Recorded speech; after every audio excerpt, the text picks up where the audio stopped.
आजकल प्रायः समाज में कहा जाता है क्या जरूरत है सत्संग की, क्या जरूरत है शास्त्र स्वाध्याय की। तो आप सच्ची बात मान लीजिए, आप चाहे जितना पढ़े लिखे हो लेकिन आपकी पशुता जाने वाली नहीं। जब तक आप शास्त्र स्वाध्याय नहीं करेंगे, ब्रह्म ऋषियों की महापुरुषों की वाणी का आप अध्ययन नहीं करेंगे, मनन नहीं करेंगे या उनकी वाणी श्रवण नहीं करेंगे, तब तक आपकी जड़ता पशुता जाने वाली नहीं। देखो यही बुद्धि है कैसे कैसे आचरण करा देती है। परसों किसी ने बताया ऐसा, जो पीछे कहीं हो, हृदय जल गया ऐसा। अरे एक वस्त्र का भी कोई प्रयोग करता है तो कैसे करता है, आप विचार करो। हम कैसे राक्षस बनते चले जा रहे हैं, हमारे नए नए बच्चे कैसे धूर्त होते चले जा रहे हैं, शास्त्र विरुद्ध आचरण करते चले जा रहे हैं कि ना उनको पता है क्या खाना चाहिए, क्या पीना चाहिए, क्या देखना चाहिए, क्या बोलना चाहिए, कैसे रहना। तो दशा क्या हो रही, आप देखो क्या दशा हो रही।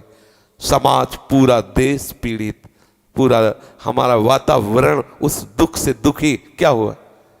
अगर हम सत्संग नहीं सुनेंगे, शास्त्र स्वाध्याय नहीं करेंगे, भगवद आश्रित नहीं होंगे, तो ये बुद्धि जो है ना, ये बहुत नीच प्रवृत्ति में ले जाएगी। ये बुद्धि हमारी ऐसे विरुद्ध आचरण कराएगी जिससे दुख ही दुख, क्लेश ही क्लेश, अशांति ही अशांति। हमारा आचरण ठीक हो। आचरण तब ठीक होगा जब हमारा भोजन ठीक हो। भोजन तब ठीक होगा जब हमारा संग ठीक हो। संग तब ठीक होगा जब हमारे विवेक, और विवेक कब मिलेगा? जब सत्संग करेंगे। बिन सत्संग विवेक ना होई, और राम कृपा बिन सुलभ न सोई। छोटे छोटे बच्चों को अवश्य अवश्य सत्संग सुनाना चाहिए, सतमार्ग का अवश्य परिचय कराना चाहिए। ये हमारे जीवन में ऐसा भाव प्रकट कर सकते हैं कि हम आनंदित होकर प्राण त्याग सकते हैं, और यही हमारे जीवन में ऐसा भाव प्रकट कर सकते हैं कि हम जलते हुए मरना पड़ेगा। जलते हुए, मानो हमारा बच्चा है, सतमार्ग में चलता हुआ, धर्म से चल रहा है, हमें हृदय से, अगर हमारा ही बच्चा गलत हो जाए कैसा लगेगा, आप विचार करो। तो बच्चों को जो ये माता पिता बाल कहीं बुलावें, उदर भरे सोई जतन सिखावें, केवल इतना ही ज्ञान देना है, कैसे तुम धन कमाओ, कैसे तुम भोग भोगो। ये आपकी बुद्धि को सदैव क्लेश में बनाए रखने वाली चेष्टा है।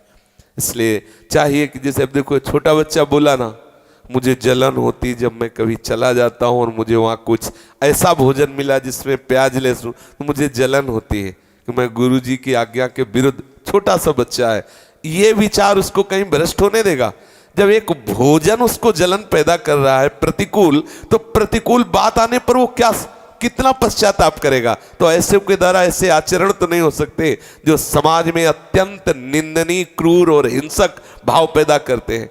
इसलिए अत्यंत आवश्यक है शास्त्र स्वाध्याय, संत महापुरुषों का संग, जिससे हमारी बुद्धि पर, अरे भगवान मिले ना मिले, कम से कम समाज में जीने लायक मनुष्यता तो आ जाए।